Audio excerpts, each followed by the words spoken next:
Assalamualaikum warahmatullahi wabarakatuh.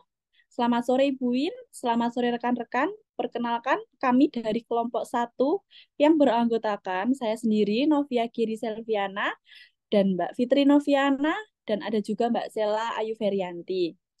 Di sini kami akan mendiskusikan pengertian dari OJK, yang kedua ada sejarah dan latar belakang dari OJK, yang ketiga ada tugas dan fungsi dari OJK, dan yang terakhir ada tujuan dan wewenang dari OJK.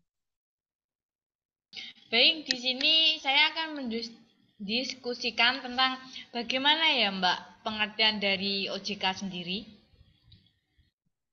Baik Mbak, untuk pengertian dari OJK itu adalah kepanjangan dari Otoritas Jasa Keuangan ya Mbak. Itu merupakan otoritas tunggal di sektor jasa keuangan yang ada di Indonesia.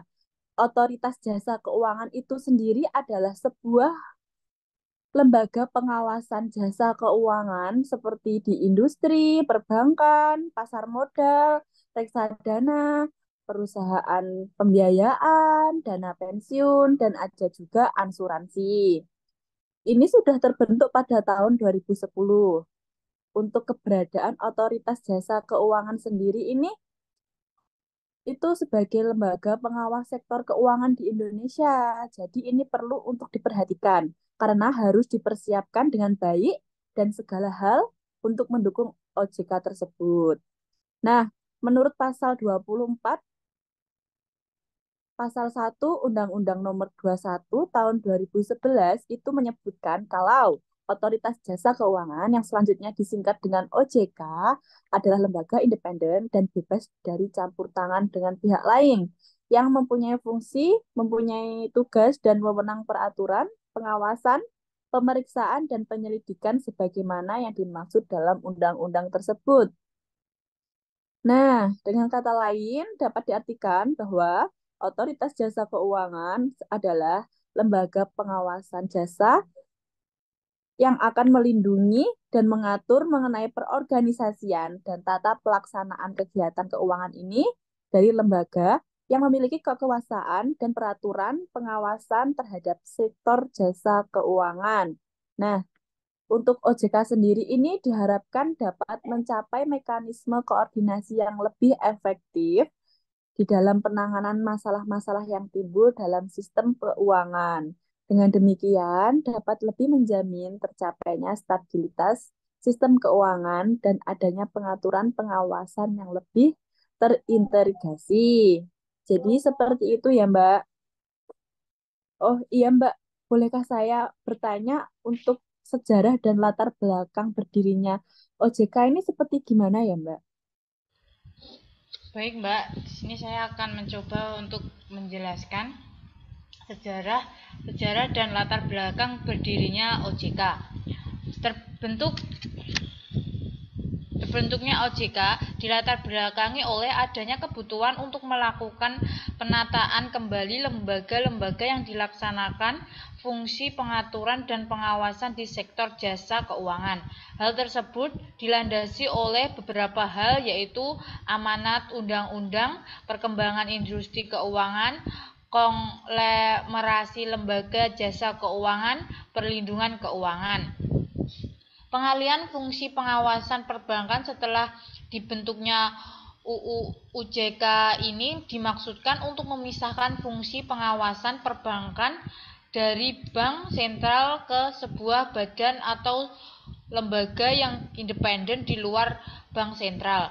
Dalam hukum pemisahan fungsi pengawasan tersebut yaitu Pasal 34 Undang-Undang Nomor 3 Tahun 2004 tentang perubahan atas Undang-Undang Nomor 23 Tahun 1999 tentang Bank Indonesia yang menyatakan bahwa tugas mengawasi bank akan dilakukan oleh lembaga pengawasan sektor jasa keuangan yang independen dan dibentuk dengan undang-undang serta pembentukan lembaga pengawasan, sedangkan pengawasan yang dilakukan yaitu terhadap bank dan perusahaan sektor jasa keuangan lainnya yang meliputi asuransi, dana pensiun, sekuritas modal ventura, dan perusahaan pembiayaan serta badan-badan lain yang menyelenggarakan pengelolaan dana masyarakat. Begitu, Mbak. Oh iya, Mbak. Terima kasih. Baik, di sini saya akan mendiskusikan tentang OJK, itu tentang tugas dan wewenang OJK itu seperti apa ya, Mbak?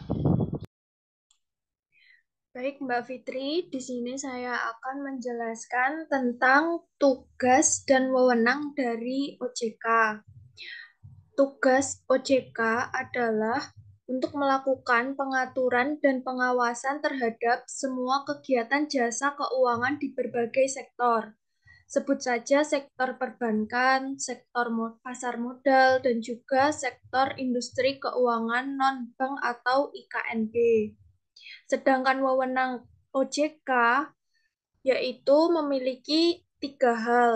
Di antaranya, satu, wewenang OJK terkait pengawasan dan pengaturan jasa keuangan di sektor perbankan, yaitu perizinan untuk sebuah pendirian bank dan juga kegiatan usaha bank, pengaturan dan pengawasan terhadap kesehatan bank yang meliputi laporan bank yang telah berhubungan dengan kesehatan serta kinerja bank, pengujian kredit, sistem informasi debitor, dan standar akuntansi bank.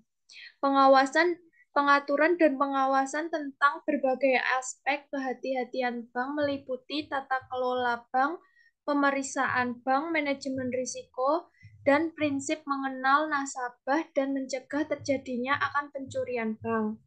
Yang kedua, wewenang dari OJK adalah dalam mengatur lembaga bank dan non-bank, yaitu memberlakukan peraturan tentang tata cara penetapan pengelola statur pada lembaga jasa keuangan, menetapkan aturan pelaksanaan Undang-Undang Republik Indonesia pada tahun 21 pada nomor 21 tahun 2011 Lembaga Otoritas Jasa Keuangan, mengambil keputusan peraturan pengawasan pada sektor jasa keuangan, memberlakukan peraturan tentang tata cara pengenaan sanksi sesuai dengan ketentuan peraturan perundang-undangan di sektor jasa keuangan, memastikan peraturan tentang tata cara penetapan perintah tertulis terhadap lembaga jasa keuangan dan pihak tertentu, menetapkan peraturan perundang-undangan di sektor jasa keuangan.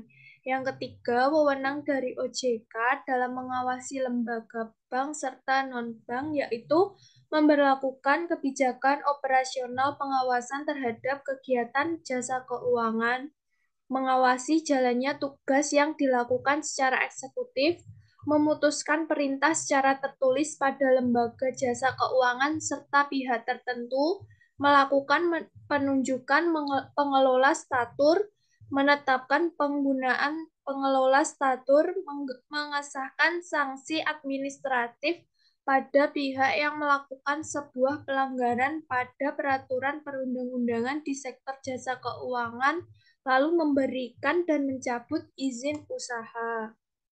Itu Mbak Fitri. Baik, Mbak. Makasih.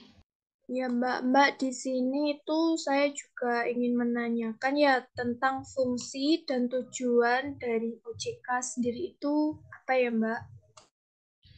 Baik, Mbak, saya akan mencoba menjawab fungsi dan tujuan OJK. Tujuan OJK, terdapat 3 tujuan utama dari dibentuknya lembaga OJK. Tujuan pertama adalah membuat seluruh kegiatan dalam sektor jasa keuangan bisa terselenggara dengan transparan, teratur, adil, dan akuntabel. Yang kedua, mampu mewujudkan sebuah sistem keuangan yang bisa tumbuh secara berkelanjutan dan juga berjalan dengan stabil. Ketiga, bisa melindungi kepentingan dari konsumen dan juga masyarakat pada umumnya. Mengingat pentingnya peranan dari OJK ini, maka mengenai OJK mulai dari visi, misi, tujuan, tugas, dan juga fungsinya ini sangat penting bagi seluruh masyarakat.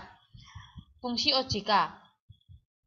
Otoritas Jasa Keuangan memiliki fungsi untuk menyelenggarakan sebuah sistem pengaturan serta pengawasan yang saling terintegrasi terhadap keseluruhan kegiatan di sektor jasa keuangan. Begitu, Mbak. Oh iya, baik Mbak Fitri, terima kasih untuk penjelasannya. Sama-sama. Sekian diskusi dari kelompok 1, kurang lebihnya kami mohon maaf. Wassalamualaikum warahmatullahi wabarakatuh. Waalaikumsalam warahmatullahi wabarakatuh.